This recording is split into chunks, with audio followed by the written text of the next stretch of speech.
Let's rewind to the moment that really cracked the surface of the Diddy empire. June 7th, 2025. That's the date when a random court document dropped online. And in one swift blow, the world's perception of Sean Diddy Combs flipped. The headline wasn't about music, business, or even one of his infamous yacht parties. It was about HIV, and not in a vague gossip column kind of way. We're talking direct accusations backed by legal documents that claim Diddy had been living with HIV and hiding it. Now, if that wasn't enough to make your jaw drop, what really ignited the firestorm was what came next. The court doc didn't just mention Diddy. It also pointed fingers at multiple celebrities, actors, athletes, and artists, all allegedly connected through what the internet quickly began calling the freak-off network. And once that phrase started trending, there was no slowing this train. But before we get into the details of who was where and when, let's talk about how this secret stayed buried for so long. According to Diddy's former assistant, David James, who eventually turned whistleblower, Diddy lived life like it was one giant performance.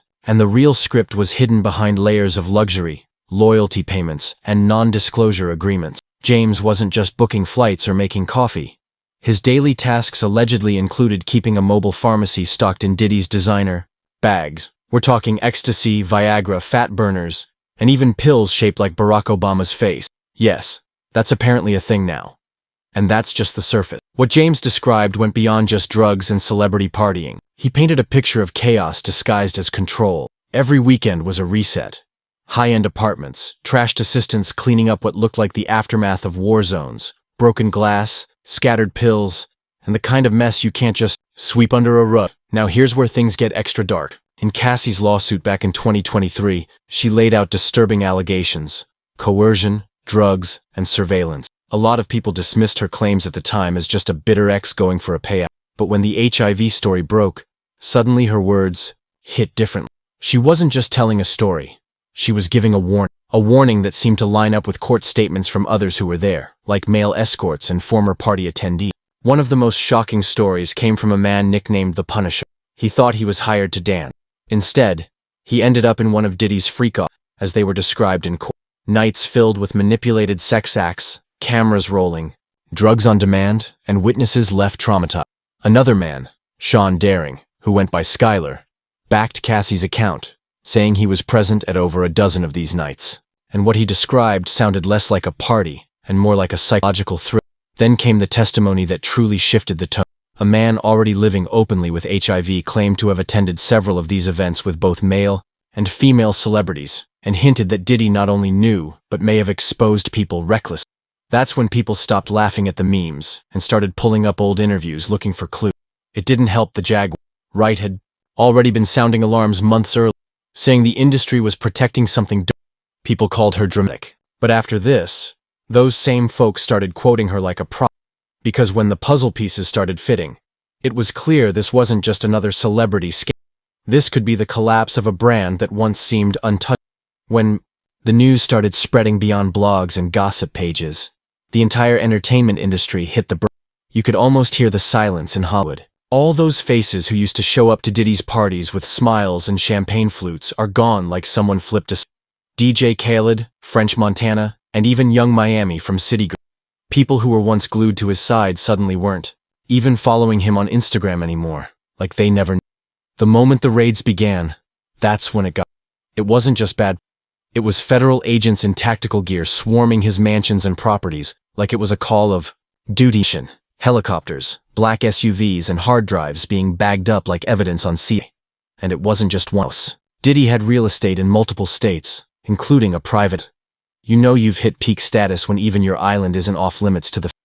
Authorities weren't just snooping around because of drug rumors or party allegations either. They were digging into possible trafficking, financial crimes, and if any of the health accusations turned out to be true, actual criminal charges tied to knowingly putting people. That's no longer appeal. That's court level, lifetime in prison kind of talk, and the lawsuits didn't slow down. After Cassie, it was like a dam. Aubrey O'Day came next, and she didn't just back Cassie's aims. She brought her own. She said she saw the same behavior, experienced the same manipulation, and had received. Then, Rodney Lil Rod Jones came forward. His lawsuit didn't just include disturbing claims of assault.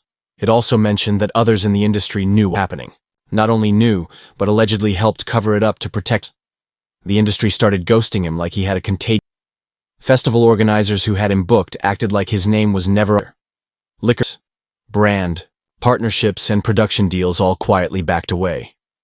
The kind of silence that speaks louder than any statement. Revolt TV, the network Diddy founded himself, announced he was stepping down, which in industry speak means, "You're too radioactive right now, bro." But the most haunting layer of this whole thing wasn't just the accusations, it was the rumor that Diddy kept a blackmail vault, a literal stash of dirt, videos, voice memos, emails, anything that could be used as leverage. Word on the street was he recorded everything. Some say that's how he kept people close. You can't turn on someone when they've got your darkest secrets on file. And that opened up a whole new level of speculation, not just about Diddy, but about everyone around him. Suddenly, fans and internet sleuths were looking sideways at the biggest names in the game. Not because there was proof, but because the silence felt too loud. Why weren't certain people speaking out? Why did some of his closest allies act like none of it was happening? That's when Reddit threads started blowing up. TikToks turned into full-on documentaries. People wanted answers. The deeper it got, the more it felt like no one was safe. Not just because of what Diddy allegedly did, but because of who might have known and stayed quiet. And with the Fed still in motion, there was this eerie sense that names, big ones, were about to be dragged out into the open. The story wasn't slowing down, it was just getting warmed up. The thing about celebrity chaos is that it usually burns bright and fast. 2 weeks of headlines, a few think pieces, then poof, gone. But not this. This Diddy situation didn't just light a fire. It cracked open the entire state, and once people started peeking behind the curtain, they realized it wasn't just about one man. It was about the ecosystem that allowed him to move like a king for decades. He didn't just survive controversies, he thrived off them. Whenever a story popped up, he had the resources to squash it, the charm to deflect it, and the industry weight to spin it. But now, none of that was working. The usual playbook, deny, distract, dominate, was falling apart in real time. And the reason was simple. The internet had receipts. Old interviews resurfaced like ghosts. That 2009 clip of Usher saying he lived with Diddy when he was a teenager was back in circulation, and people were giving it a whole new level of side. Then that bizarre Drink Champs interview where Diddy called NRE Daddy on air suddenly didn't seem so funny anymore. Folks weren't just watching those clips. They were dissecting them frame by frame. And then there was 50 Cent. If there's one person who treats chaos like a sport, it's him. He'd been trolling Diddy for years. But this time, it wasn't joke. It was personal. As soon as the raids hit, 50 went full internet warlord, posting memes, old clips, and captions like, "They're coming for you, boy," next to FBI van. Some laughed, some cringed, but nobody ignored. He became the voice of what everybody was, thinking, just louder, and with less filter. But what hit the hardest wasn't the celebrities or the court doc. It was the pattern, the realization that for years people had whispered about Diddy's different lifestyle, but no one dared speak publicly. Now suddenly everyone had something to say, but only after the smoke started choking everyone in the room. The whole scene looked less like an isolated scandal and more like a cover-up that had finally run out of duct. The music stopped, literally. Streaming numbers, brands stopped cutting checks, venues canceled appearances without explanation. Even Revolt's decision to distance itself was more than a PR move. It was survival. No one wanted their name next to his. The same man who once couldn't walk into a room without flashbacks now couldn't get a retweet from the people who used to order.